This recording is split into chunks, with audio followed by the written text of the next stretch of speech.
ಕೊಡಗಿನಿಂದ ಧರ್ಮಸ್ಥಳಕ್ಕೆ ಬೃಹತ್ ವಾಹನ ಜಾಥಾ ಮಾಡಲಾಗಿದೆ. ಪುಣ್ಯಕ್ಷೇತ್ರ ಸಂರಕ್ಷಣಾ ಸಮಿತಿಯಿಂದ ಈ ಒಂದು ಜಾಗೃತಿ ಜಾಥಾ 150 ವಾಹನಗಳಲ್ಲಿ 500ಕ್ಕೂ ಹೆಚ್ಚು ಭಕ್ತರ ಪ್ರಯಾಣ ಆಗಿದೆ.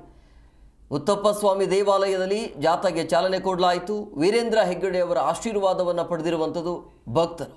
SIT ತನಿಖೆ ಪ್ರಾಮಾಣಿಕವಾಗಿ ನಡೆಯಲಿ ಅಂತ ಜಾಥಾವನ್ನು ಮಾಡಲಾಗಿದೆ. ಪುಣ್ಯಕ್ಷೇತ್ರ ಸಂರಕ್ಷಣಾ ಸಮಿತಿಯಿಂದ ಕೊಡಗಿನಿಂದ ಧರ್ಮಸ್ಥಳಕ್ಕೆ ವಾಹನ ಜಾಥಾವನ್ನು ಮಾಡಿ ಈ ರೀತಿಯಾಗಿ ಪುಣ್ಯಕ್ಷೇತ್ರ ಸಂರಕ್ಷಣಾ ಸಮಿತಿಯ ವತಿಯಿಂದ ಜಾಗೃತಿ ಮೂಡಿಸುವಂಥ ಕೆಲಸ, ಸತ್ಯಾಸತ್ಯತೆ ಹೊರಗಡೆ ಬರಬೇಕು, ಪ್ರಾಮಾಣಿಕವಾಗಿ ತನಿಖೆ ಆಗಬೇಕು ಅಂತೇಳಿ